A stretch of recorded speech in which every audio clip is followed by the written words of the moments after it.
Olá pessoal, na aula de hoje nós vamos estudar a escolástica. Eu vou apresentar o estudo de hoje em 5 partes.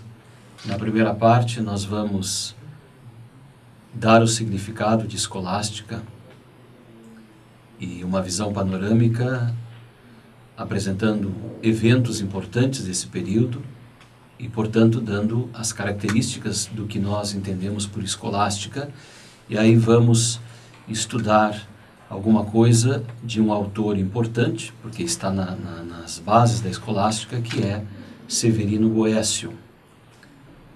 Na segunda parte, nós vamos estudar o Império Carolíngio, portanto, o Império de Carlos Magno, e ver que nós estamos neste período, oitavo e nono, no fim do começo, ou seja, no fim de uma era, mas no começo de outra era. E estudaremos Scoto Eriúgena como um dos autores importantes nesse momento da escolástica, além de vermos também a importância das escolas e dos métodos que neste momento são desenvolvidos. Na terceira parte vamos estudar Santo Anselmo de Aosta e Pedro Abelardo, com a problemática do século XI e XII. Na quarta parte de nosso estudo de hoje, vamos ver a questão dos universais, ou seja, a relação entre palavras e coisas, entre verba e res. Problema esse importante, é um problema da antiguidade, um problema que encontra espaço neste período da escolástica, na relação entre dialéticos e antidialéticos, envolvendo as questões entre fé e razão. E neste problema dos universais nós temos aí imbricada a filosofia da linguagem, com a filosofia, a teoria do conhecimento, com a ontologia, com repercussões depois em toda a história da filosofia. Então, a questão dos universais veremos aqui na quarta parte de nosso estudo.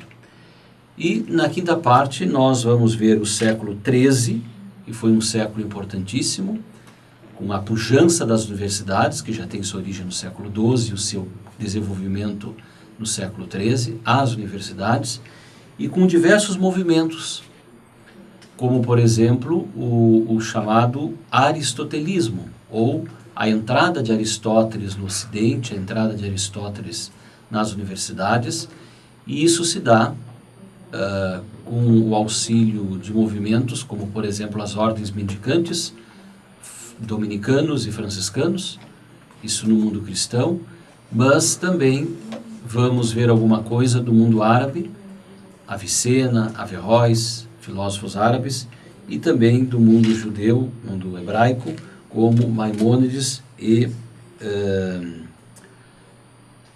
Avicebron, outros filósofos, né?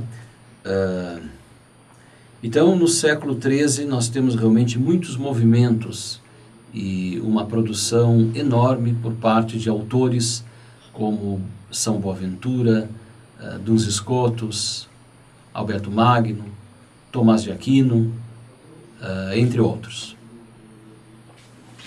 Então, inicialmente, vamos procurar entender o que é escolástica.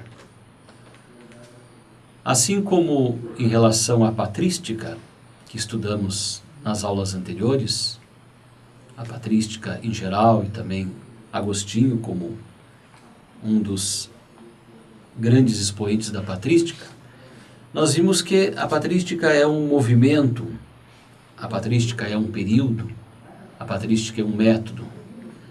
Pois, de modo semelhante, devemos entender a escolástica como um método, a escolástica como um movimento, a escolástica como um período.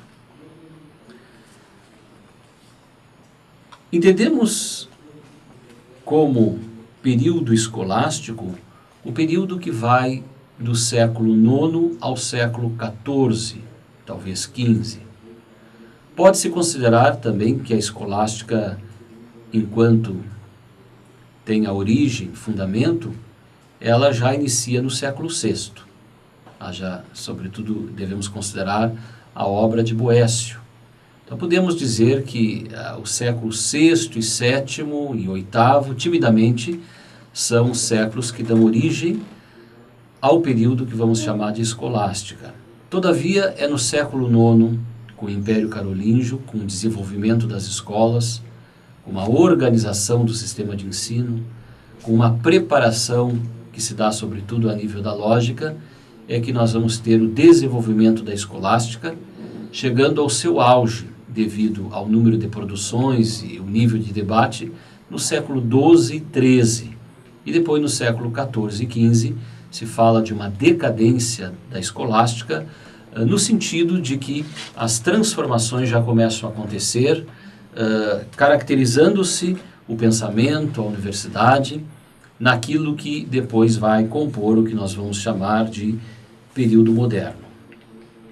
Então, a escolástica, concretamente, podemos pensá-la, suas origens, retomando, século VI, VII, mas propriamente do século IX ao final do século XIV.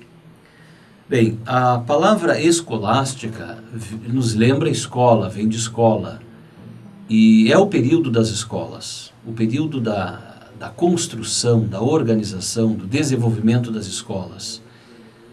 A palavra escola ou escolástico, o homem da escola, o professor, o aluno, vem de escolé, que em grego significa o ócio.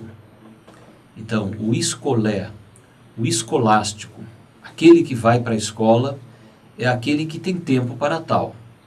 Ele não precisa ficar ocupado com o serviço da agricultura ou com o serviço do artesanato, enfim, ele dispõe de tempo para estudar. Então, se o saber prático, o saber adquirido pela experiência é importante, também aqui, neste momento, se valoriza o saber especulativo, o saber teórico, o saber através de livros, o saber que, para resolver os problemas, recorre a fontes bibliográficas, a autores da antiguidade. É o momento em que se percebe que todos somos anões, mas como anões, se vemos longe, é porque estamos sobre os ombros de gigantes. Então, o reconhecimento dos autores antigos, o reconhecimento das fontes, todas elas, a filosofia grega, Platão, Aristóteles, o reconhecimento das Sagradas Escrituras, da revelação, tudo isso, então, agora é considerado, é aprofundado para se resolver os problemas daquele tempo, propriamente aí, século IX, X em diante. Então, a expressão escolástica nos lembra a escola, e há um método característico que vai caracterizar as escolas e depois as universidades, o método escolástico, que é o método que se desenvolve em 3 momentos: Lexio, Disputatio e Quaestio. Então, Lexio, primeiro momento, leitura, exposição das fontes, leitura e exposição de um texto. Depois a Disputatio, a disputa, compreensão desse texto, as interpretações diferentes. Aí os alunos, sobretudo, estavam não só a perguntar, mas a fazer suas objeções e defender novas posições, novas teses.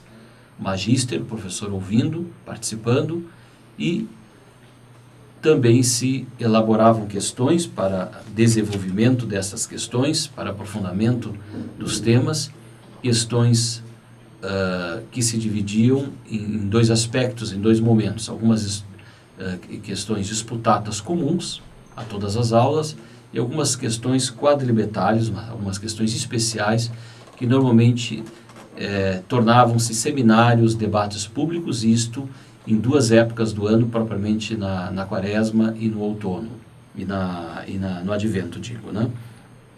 Então, nós temos também, neste momento, o desenvolvimento, a retomada daquilo que os sofistas já haviam iniciado, que era o trivium e o quadrivium. Mas um autor importante, sem dúvida nenhuma, neste período, é Severino Boécio, que nasceu em 480 e morreu em 524. Anísio Manlio Severino Boécio, nasce em Roma. Ele é considerado o último dos romanos e o primeiro dos escolásticos, e, portanto, uma figura-chave no surgimento da Idade Média. Seu fim era o de tornar conhecida aos latinos a cultura grega por meio de um projeto vastíssimo, mas apenas em parte realizado. Que projeto era esse? Era um projeto de traduções e de comentários, entre os quais marcaram época os comentários às obras de lógica de Aristóteles. Então, nós devemos a Boécio esse empenho em traduzir as obras da antiguidade, recuperar as obras da antiguidade do grego para o latim. Veja, aí tem-se um trabalho importante de tradução, de melhor comunicação para a língua que hoje, naquela época, todos estavam lendo e falando, mas também um trabalho de conservação e de recuperação. Vocês imaginem obras antigas, obras de 50, 100, 500 anos atrás, que já estão se deteriorando nas bibliotecas. Então, novas traduções e novas cópias agora significa uma renovação desse potencial bibliográfico. Por exemplo, no comentário à Isagoge de Porfírio, Boécio chocou-se também com uma das questões fundamentais da Idade Média, a questão dos universais, que nós veremos mais adiante, que ele resolveu no sentido de um realismo moderado. O universal, enquanto tal, nasce por abstração do conhecimento dos indivíduos. O nome de Boécio, porém, está ligado, sobretudo, à obra De Consolatione Philosophiae, sobre a consolação da filosofia, do qual podemos salientar alguns pontos. A filosofia está em grau de mostrar ao homem a verdadeira felicidade, que é o próprio Deus, o sumo bem, e de afastar o homem dos bens fictícios e aleatórios, inclusive dos bens materiais. Então o Boécio retoma esta preocupação de Aristóteles, que nós também vamos encontrar em Santo Agostinho, em qual é a preocupação, qual é o problema?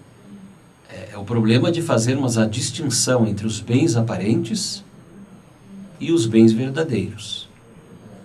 Todos os bens são importantes, os materiais, os sensíveis, mas não podemos esquecer os bens verdadeiros, o bem em si. Se eu quero dinheiro para ser feliz. Então, o bem maior é a felicidade, não o dinheiro em si que é instrumento.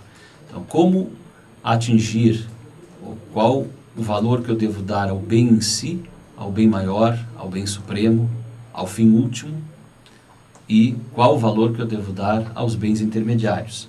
Então, Boécio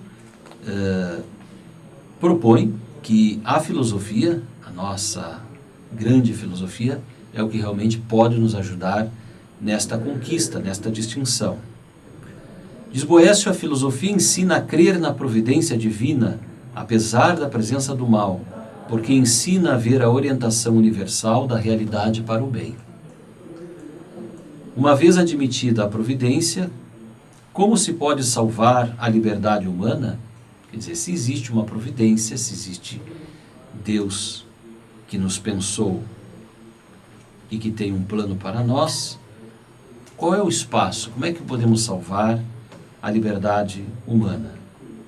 Deus, segundo Boécio, conhece e dispõe também as coisas futuras sobre a base da natureza que cada uma delas terá, como eventos necessários, se houver eventos necessários, e como eventos livres, se houver eventos livres. O Boécio, então, a respeito dos futuros contingentes, diz, olha, Deus sabe tudo o que vai acontecer, todas as possibilidades, senão não seria Deus. No entanto, ele não abstrai o livre-arbítrio do homem. O homem tem liberdade para escolher fazer isso ou aquilo. Agora, como Deus conhece todas as possibilidades, conhece, portanto, o que faremos, ainda que não interfira na nossa liberdade. É um problema, claro, isto, mas foi abordado pelos autores medievais, inclusive por Boécio. O Boécio é considerado um filósofo cristão pela sua proximidade e simpatia com o cristianismo. Devo dizer aqui que, portanto, em Boécio, sobretudo com a sua contribuição para a lógica, sua retomada dos estudos da lógica em Aristóteles, com Boécio nós temos assim as bases, nós temos o pontapé inicial do método escolástico, daquilo que vai caracterizar o rigor lógico, o rigor científico, a utilização da filosofia nas escolas e nas obras dos próximos séculos.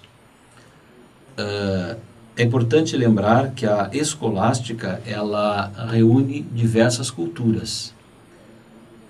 No caso, como já se falou, ela reúne as culturas monoteístas. Então aqui nós devemos também considerar que há uma escolástica cristã, há uma escolástica judaica e há uma escolástica árabe ou muçulmana. Portanto, três tradições de três religiões monoteístas, três religiões que reconhecem a existência de um só Deus, um único Deus, e também religiões que se apoiam em livros sagrados, religiões de livro. Então, nós temos aí, em relação ao judaísmo, o Antigo Testamento, em relação ao cristianismo, o livro ou os livros que compõem o Novo Testamento, e em relação ao islamismo, a religião muçulmana, o livro do Alcorão. Bom, vamos num segundo momento então, tendo dito alguma coisa da escolástica e também de Boécio, vamos passar agora a considerar esse fenômeno importante que é o advento do Império Carolíngio, o Império de Carlos Magno. Portanto, nós estamos já aí no século VIII para o século IX. Carlos Magno, que é coroado pelo Papa no Natal do ano, se não me engano agora, 800. E nós temos com o Império Carolíngio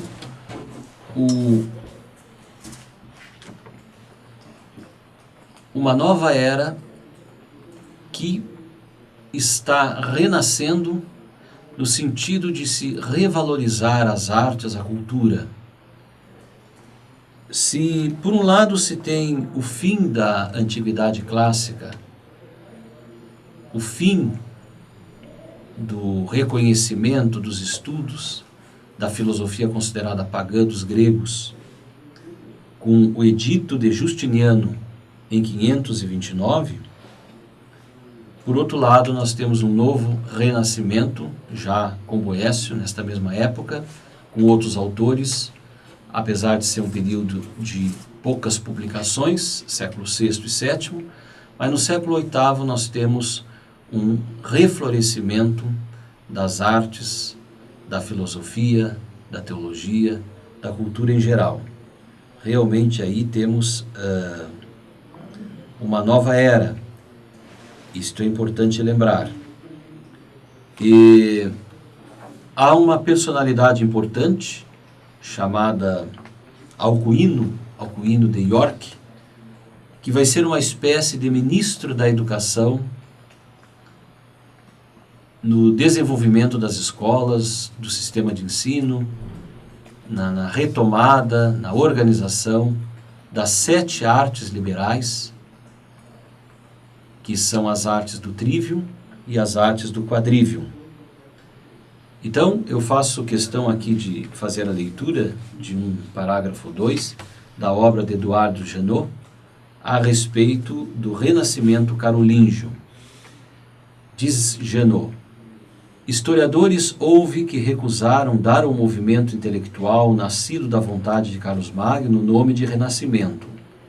Certo é que convém não exagerar e de qualquer modo há que distinguir entre a história e a lenda. A imagem do imperador visitando as escolas, distribuindo liberalmente o ensino pelos pobres e pelos ricos, carregou-se de cores que pertenciam mais à lenda do que à história.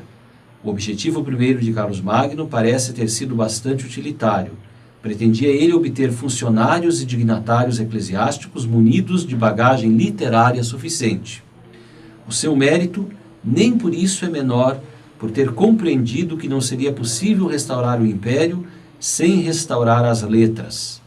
Sob este aspecto, a sua obra, por limitada que tivesse sido, foi decisiva para a história da cultura ocidental. Então, claro, com base nesse historiador da filosofia medieval, eu quero lembrar a vocês da importância de Carlos Magno. Ou seja, se Carlos Magno, por um aspecto, errou ou teve interesses particulares, por outro aspecto, promoveu o bem comum, promoveu um grande bem à civilização ocidental, com este seu investimento em favor da escolaridade. Continuemos aqui. Para conduzir a bom termo esta restauração da cultura, o imperador teve de se socorrer da Inglaterra. Era ali, com efeito, conforme se disse, que se haviam então refugiado as letras latinas. O homem a quem cabe a honra de ter restaurado a cultura no Ocidente é Alcuino. Alcuino, nascido em 730 e falecido em 806.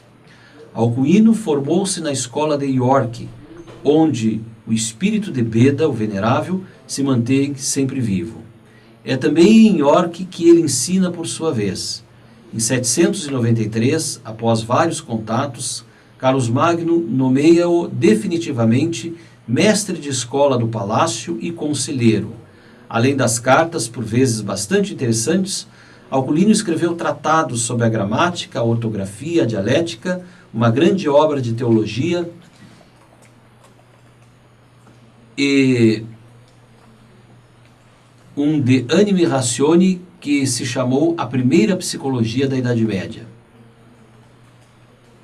Esta última obra teve uma intenção verdadeiramente filosófica, mas está destituída de qualquer originalidade. É uma rapsódia feita de extrato dos padres, em particular de Agostinho e de Cassiano.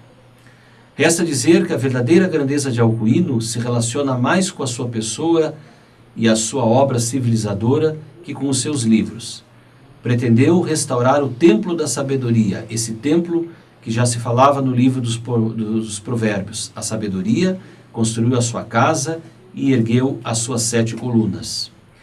Então, nós temos aqui o desejo de Carlos Magno em fazer com que agora se tenha uma universidade bem melhor do que aquele sistema de ensino dos gregos. Porque agora nós temos a sabedoria dos gregos e temos a sabedoria do cristianismo. Estamos aqui na restauração do Sacro Império Romano. Vejam que o Império Romano havia caído no Ocidente em 476, mas sempre houve essa tentativa, e temos agora na França, com Carlos Magno, essa tentativa, essa ilusão de continuar o Império. Então, nessa tentativa de continuar o Império, nós temos as 7 colunas, ou as 7 artes liberais, formando 2 blocos ou 2 sistemas, o trivium e o quadrivium. O trivium, então, é composto por 3 disciplinas: gramática, retórica e dialética. Gramática, retórica e dialética. E o quadrivium é composto pela geometria, aritmética, astronomia e música. Portanto,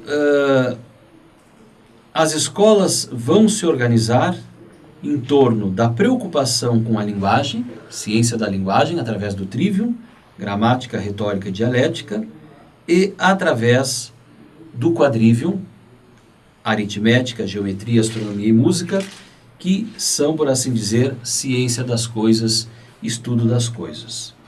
Então, na escolástica, num primeiro momento, haverá uma tônica sobre as ciências da linguagem, a ciência da linguagem, e mais tarde, então, temos uma tônica nos conteúdos.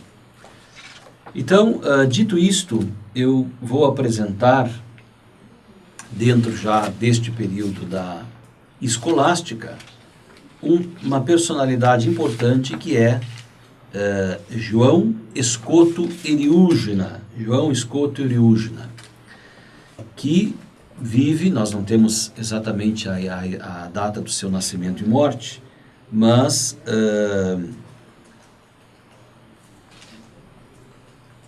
vive durante o século IX, portanto 800 e alguma coisa, né? E nos deixa uma obra importante, De Divisione Naturae, com ideias importantes que vamos ver a seguir.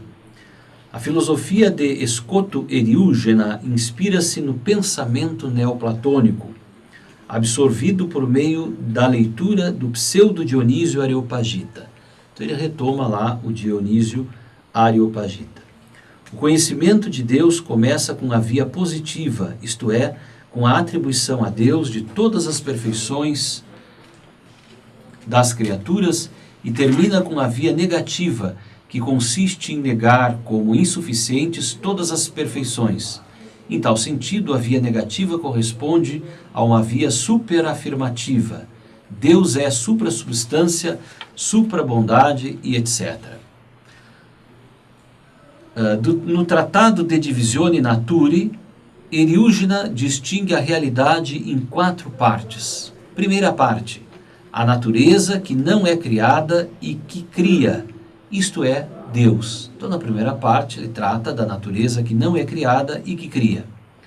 Segunda parte, trata da natureza que é criada e que cria, isto é, o Logos, o qual contém os modelos ideais de todas as coisas. Esses modelos, porém, não são apenas causas exemplares, como queria Platão, mas tornam-se também causas eficientes por efeito do Espírito Santo, que faz derivar dos exemplares eternos as realidades individuais. Então, na segunda parte, ele trata da natureza que é criada e que também cria. Portanto, Logos, a razão que se realiza nas coisas individuais. A terceira parte da obra de Eriugena, esta obra De Divisione Naturae, sobre a divisão da natureza, na terceira parte ele trata sobre a natureza que é criada e não cria, isto é, o cosmo. O cosmo, vamos pensar aqui o mundo, né? O mundo material. O cosmo é uma manifestação de Deus, portanto, teofania, e o homem tem a tarefa específica de reconduzi-lo a Deus.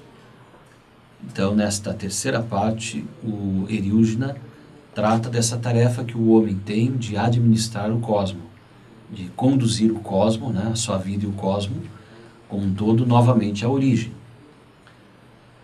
A quarta parte da obra sobre a divisão da natureza do Eriugena trata sobre a natureza que não é criada e não cria, e esta é ainda Deus entendido como o fim da história.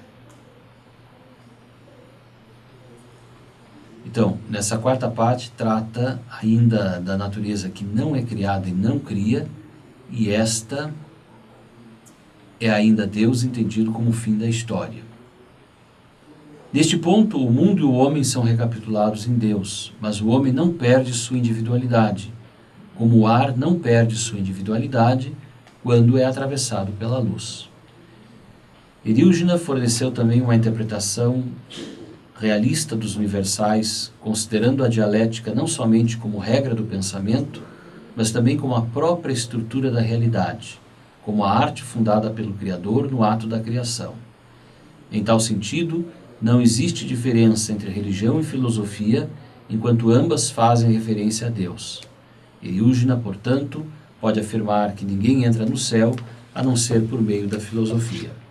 Observe então que nós temos aí já uma tônica à filosofia, e a filosofia colocada como uma exigência até de salvação, né?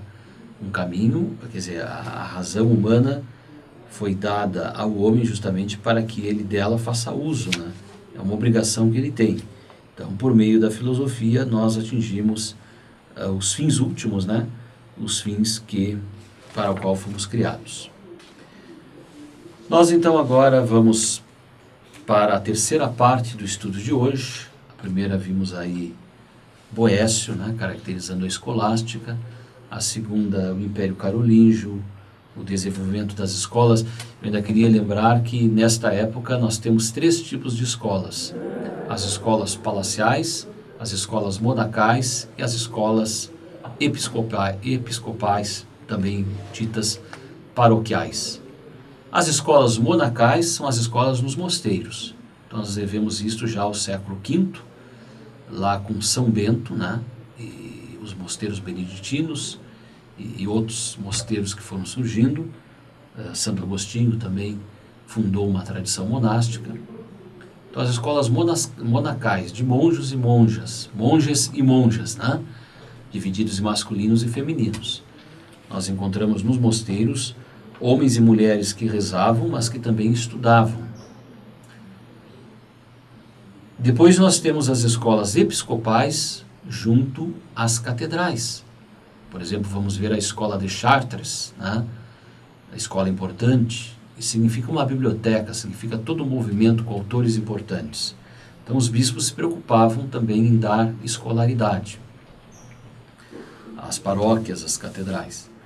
E um terceiro tipo de escola, que foi a escola, sobretudo desenvolvida por Carlos Magno, a escola palacial, ou a escola palatina, as escolas palatinas, as escolas organizadas pelos reis junto aos palácios. Vamos agora então passar para a primeira parte de nossa aula e vamos estudar uma figura importante que é Santo Anselmo de Aosta ou Santo Anselmo de Cantuária. Ele é um beneditino, portanto nós temos aqui uma das maiores expressões da ordem beneditina. Então, o que dizer sobre Santo Anselmo? Nasce em Aosta em 1033, de nobre família. Entrou no mosteiro beneditino de Santa Maria de Bec, na Normandia, do qual se tornou prior, quer dizer, chefe do mosteiro, e depois abade. Primeiro prior, né, auxiliar do abade. O prior é aquele primeiro que deve estar a serviço dos monges, e depois abade. O abade dentro do mosteiro significa o pai. A palavra abade nos lembra a palavra pai. O chefe do mosteiro, o sinal da unidade, o que deve cuidar, né, de todos os seus monges. Passou os últimos anos em Canterbury, ou Cantuária, onde morre como arcebispo de Cantuária em 1109. A Santo Anselmo interessa sobretudo o problema de Deus, a respeito do qual ele distingue a questão da existência da questão da natureza.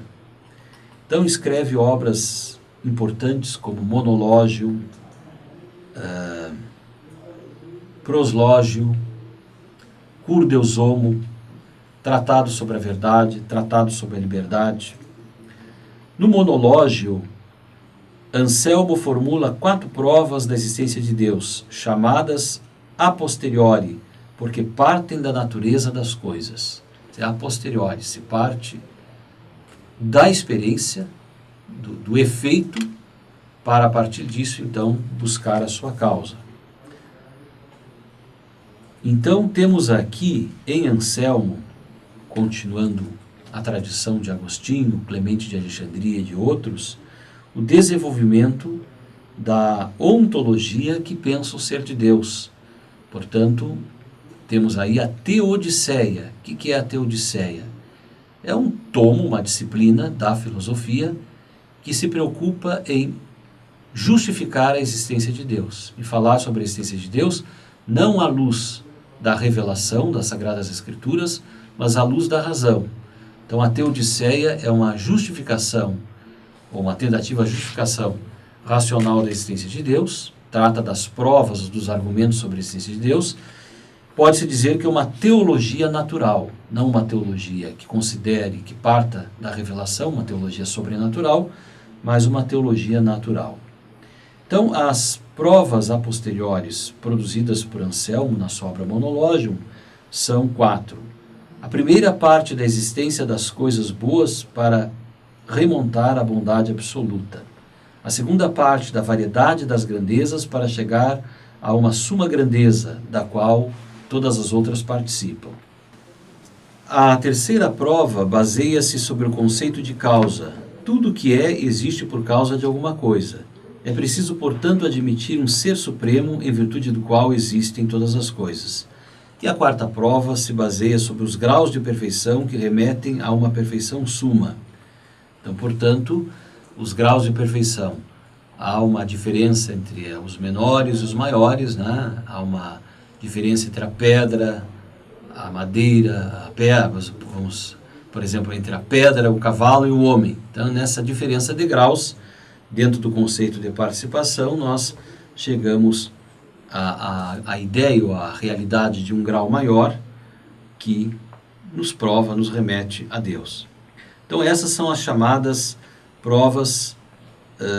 Estas provas submetem uma concepção realista dos universais, que faz os conceitos das realidades existentes corresponder às ideias universais e arquetípicas subjacentes na mente de Deus e usadas como modelo da criação.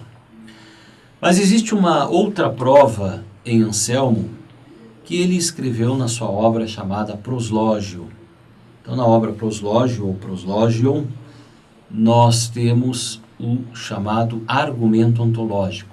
Na verdade, Anselmo chamava esse argumento de argumento único, depois passaram a chamar esse argumento de Anselmo, argumento único de Anselmo, simplesmente de ratio Anselmi, razão de Anselmo. E somente Kant, anos mais tarde, é que vai denominar a razão de Anselmo, o argumento único de Anselmo, de argumento ontológico, ou argumento a priori, porque Anselmo parte da própria ideia de Deus, entendendo Deus, a ideia como uma realidade, para afirmar que, se pensamos Deus, não podemos negá-lo, porque se pensamos e negamos, entramos em contradição. Anselmo se preocupou com isto, era um pedido dos monges, dos alunos, dos colegas, que ele escrevesse um argumento único, que ele escrevesse algo mais capaz para a teodiceia daquele momento. E ele, depois de muito pensar e sofrer e preocupar-se com isso, já pensando em abandonar, ele, num certo dia, vem à mente e ele escreve este argumento que, concretamente, na sua obra Proslógio, capítulo 2, está desta forma. Diz Anselmo: cremos, pois, com firmeza que tu és um ser do qual não é possível pensar nada maior. Ou será que um ser assim não existe, porque um incipiente disse em seu coração, Deus não existe? Porém, o incipiente, quando eu digo, o ser do qual não se pode pensar nada maior, ouve o que digo e o compreende. Ora, aquilo que ele compreende se encontra em sua inteligência, ainda que possa não compreender que existe realmente. Na verdade, ter a ideia de um objeto qualquer na inteligência e compreender que existe realmente são coisas distintas. O incipiente há de convir igualmente que existe na sua inteligência o ser do qual não se pode pensar nada maior, porque ouve e compreende esta frase. E tudo aquilo que se compreende encontra-se na inteligência. Mas o ser do qual não é possível pensar nada maior não pode existir somente na inteligência, pois, se existisse apenas na inteligência, poder-se-ia pensar que há outro ser existente também na realidade que seria maior. Se, portanto, o ser do qual não se pode pensar nada maior existisse somente na inteligência, este mesmo ser, do qual não é possível pensar nada maior, tornar-se-ia o ser do qual é possível, ao contrário, pensar algo maior. O que certamente é absurdo. Logo, o ser do qual não se pode pensar nada maior existe sem dúvida na inteligência e na realidade. Então, meus amigos e amigas, né, este argumento ontológico de Santo Anselmo, inclusive, foi a minha dissertação de mestrado, né, e eu tenho aqui o livro publicado, a minha dissertação de mestrado, tratando desse tema, né. Santo Anselmo, então, parte do Salmo 13, né, do insensato, que diz, olha, Deus não existe, está lá no Salmo 13, mas quando o insensato diz Deus não existe, ele pensa. E o que ele pensa? Ele pensa, se ele está se referindo a Deus, no ser, ou naquilo, ou no algo, do qual não se pode pensar nada maior. E claro, Anselmo compreende o seguinte, tem como pressuposto que tudo que existe na realidade é maior do que existe só no pensamento. Maior aqui no sentido da qualidade, né? Eu penso qualquer coisa, agora isto como objeto na realidade tem mais significado do que eu penso no pensamento, que eu simplesmente compreendo pelo pensamento. Então, Anselmo diz, olha, se ele pensa e nega, ele realmente é um insensato, está entrando em contradição. Porque ou se pensa o que realmente existe na realidade, ou nós traímos o próprio pensamento, porque estamos negando aquilo que nem sequer compreendemos. Então, claro, ele estabelece esse trocadilho lógico, né, para dizer que necessariamente este ser do qual não se pode pensar nada maior tem que existir na realidade no pensamento, senão se entraria em contradição. Logo em seguida veio um colega de Anselmo, um monge de nome Gaunilo, que disse, olha Anselmo, isso que tu está dizendo é bobagem, teu argumento é fraco, porque eu posso pensar numa coisa e ela necessariamente não precisa existir, eu posso pensar numa ilha maravilhosa e ela só existe na minha cabeça. Essa ilha maravilhosa não existe. E Anselmo então vai responder a esse colega monge Gaunilo, dizendo que em relação a qualquer ser a gente pode pensar que ele existe e ele não exista, menos do ser de Deus, porque em Deus essência e existência coincidem. Eu só posso pensar a Deus porque justamente a existência dele me permite pensá-lo, me permite dizê-lo, né? Depois Tomás de Aquino vai fazer uma crítica ao argumento de Anselmo, vai dar peso às provas a posteriori, não a esta prova a priori. Mas é interessante que o argumento de Santo Anselmo ele vai ter repercussão na história da filosofia. Kant aceita, Descartes aceita, Kant rejeita, Hegel aceita, então vai ser objeto de discussão.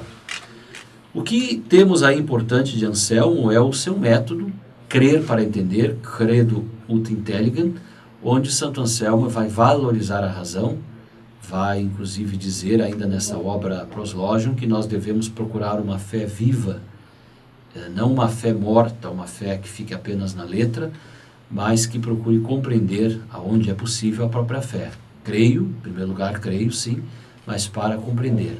Há uma obra importante também sobre a liberdade, que é a liberdade do homem, como coincide também liberdade, como conciliar liberdade e providência divina. Esse é um tema importante, um tema polêmico. Mas também a obra Por que Deus se fez homem? Cur Deus homo, né? Qual é o sentido, o significado de Deus ter se feito carne? Então esta é uma importante obra do pensamento anselmiano. Outro autor desse período é Pedro Abelardo, né? Então Pedro Abelardo nasce em 1079, falece em 1142, é um professor na Universidade de Paris, renunciou a seu direito de nascimento como filho primogênito de um cavaleiro bretão, trocando-o pelas armas da dialética. Foi um renomado professor, um poeta, e tutor, amante e também marido de Heloísa, a sobrinha de um eclesiástico parisiense em cuja casa Abelardo se hospedava. Então Abelardo aí se apaixonou por Heloísa, depois vieram a ter um filho, ela queria casaram, mas ele não queria casar-se, né? Queria dedicar-se totalmente ao ensino. Também esta Heloísa era sobrinha de um chanceler, de um cônego da Catedral de Notre-Dame, e ele não gostou nada desse casamento, não queria o professor Abelardo como esposo da sua sobrinha, e castiga Abelardo, fala-se na história, né, com a castração. No curso de eventos calamitosos, como a castração por ordem do tio de Heloísa, ameaças de morte por parte dos indisciplinados monges de um mosteiro que ele havia disposto a reformar, e repetidos ataques à sua doutrina por Bernardo de Claravas, São Bernardo, Abelardo tornou-se uma figura fundadora, um expoente importante do escolasticismo, ou seja, da escolástica medieval. Foi comumente considerado como um pensador brilhante, crítico e assistemático. A pesquisa recente produziu uma forte defesa do caráter construtivo e sistemático da obra de Abelardo, tanto na área da lógica como na área da teologia. E também na área da teologia moral, a Abelardo é importante pelo desenvolvimento que ele faz a respeito da moral intuicionista, né? A Abelardo vai dizer que na moral é fundamental não só o ato que se faz, mas o papel da consciência, ou seja, a intenção como fonte do ato, né?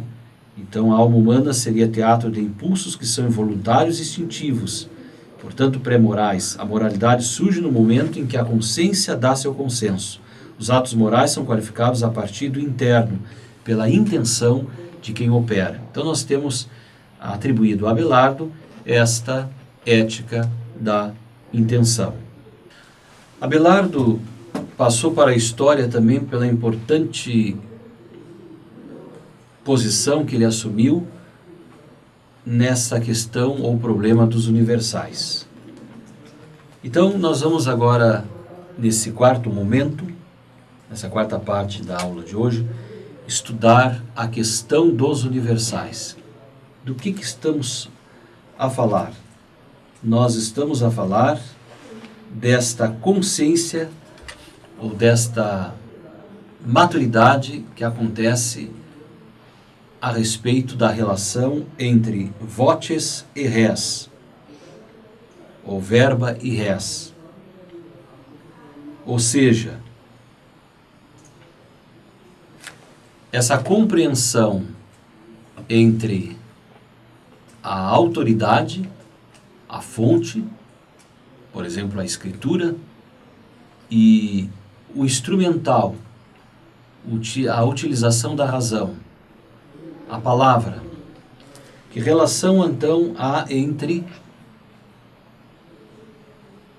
as ideias e as coisas, as palavras e a realidade?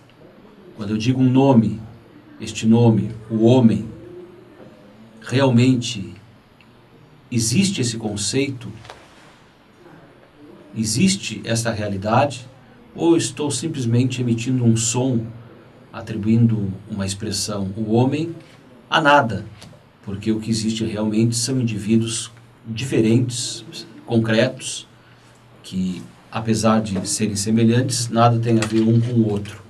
Então, que palavra rica de sentido ou vazia de sentido, rica de realidade ou vazia de realidade, é essa expressão homem. E assim qualquer expressão que pensarmos. Então, sobre esta questão dos universais, que nós já encontramos esta relação, encontramos nos estudos da gramática e da dialética, já encontramos nos gregos, esta questão vem de Platão. Nós teremos agora algumas posições, poderíamos falar de 4 posições, de um realismo exagerado, de um nominalismo, de um conceitualismo e de um realismo moderado, o realismo propriamente dito. Então, as soluções oferecidas sobre o problema dos universais, ou seja, sobre esse problema a respeito da existência ou não dos conceitos, nós temos as seguintes soluções. Vejamos a primeira, o realismo exagerado.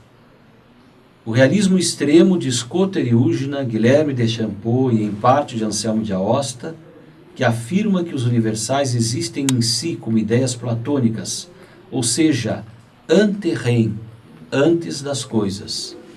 Assim como as ideias arquétipas são modelo da realidade, o conhecimento delas é indiretamente o conhecimento da realidade. Portanto, esta posição trata-se da posição platônica, levada até as suas últimas consequências. Os universais seriam entes reais, subsistentes em si, ideias eternas e transcendentes que têm função de arquétipo e paradigma em relação aos indivíduos concretos. A segunda solução é o nominalismo, posição assumida sobretudo por Rosselino, segundo qual o universal seria puro nome que designa uma multiplicidade de indivíduos. Em tal sentido, o conhecimento só pode ter resultados céticos, porque não existe nenhuma ligação substancial entre as palavras, como conceitos, e as coisas. Então, o nominalismo vai tratar de uma posição cética, né, o que leva ao ceticismo, que rejeita completamente toda forma de platonismo, aquele realismo platônico. O universal seria simples nome que indica uma multiplicidade de indivíduos e nada mais. Não apenas não tem um status ontológico, mas também não tem um status lógico fundativo da palavra. Então, simples nome, né?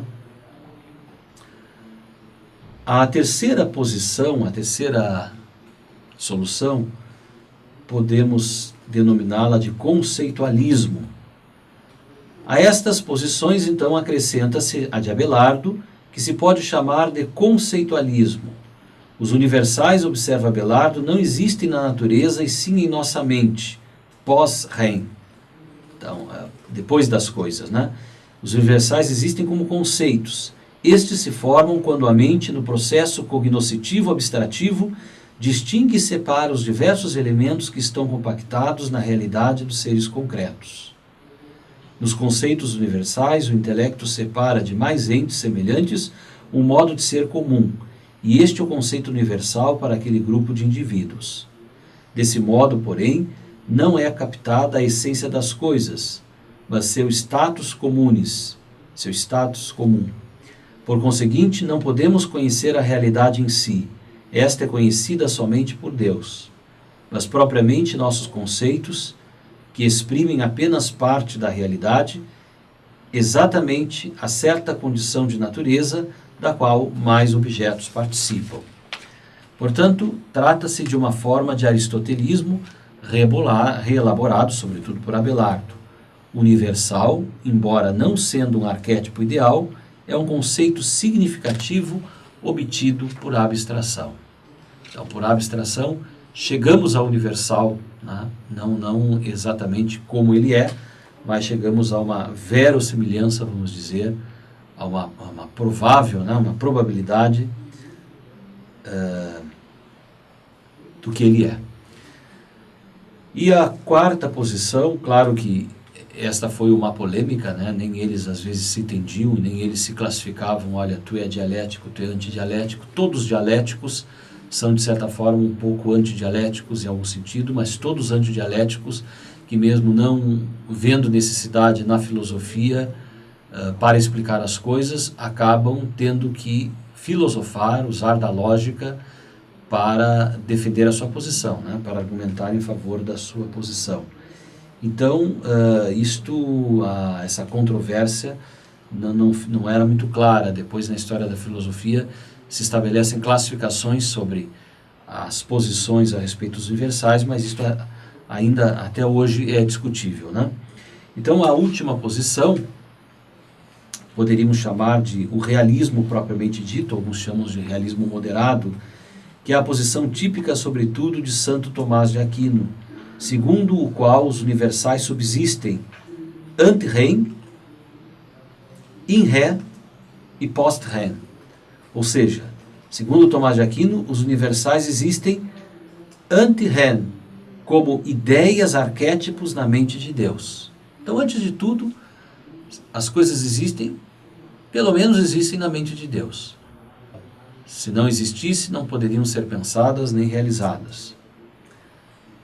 As coisas também existem in ré. As coisas existem como forma das coisas, no modo de Aristóteles. E as coisas existem post rem, na mente do homem, como conceitos. Notemos que, neste caso, a colocação post rem depende da colocação in ré, que, por sua vez, depende da ante rem. Então, Tomás de Aquino vai reunir estas possibilidades, né? E vai considerar, então, que as coisas existem na mente de Deus, existem como forma das coisas, mas existem também como conceito mental, como nós descobrimos,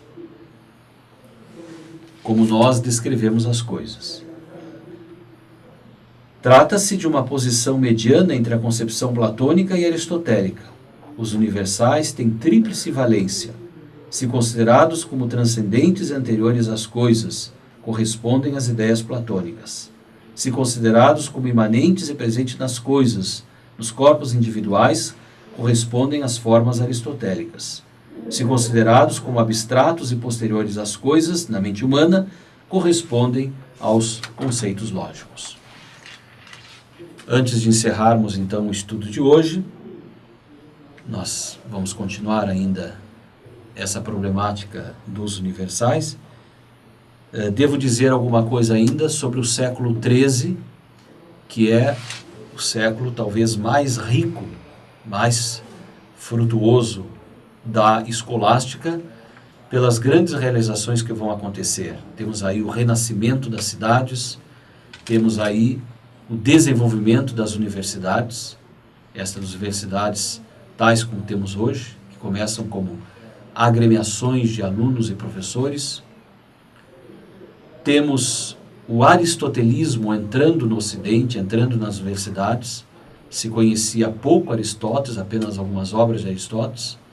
Agora, em grande peso, se tem a tradução do grego para o latim, ou do árabe para o latim, com esses movimentos importantes junto às universidades e junto à sociedade, que são as ordens mendicantes. Então, o movimento dos dominicanos, fundados por São Domingos de Gusmão, onde temos a grande expressão, depois de São Domingos, Santo Alberto Magno, professor de Colônia, e Santo Tomás de Aquino, que foi professor em Paris e em outras cidades importantes da Europa.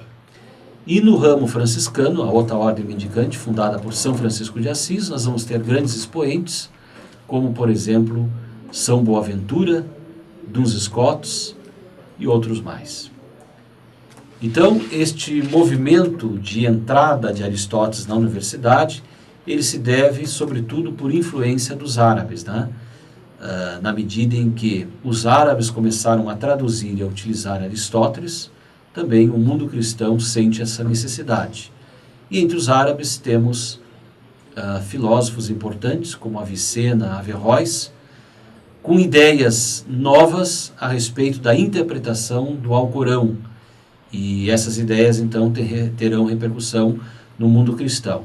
De tal forma que é um século de intenso debate, o século XIII, que nós vamos continuar na próxima aula, vendo o século XIII, os movimentos e os autores, cristãos, judeus e muçulmanos, quando passaremos a estudar também Santo Tomás de Aquino.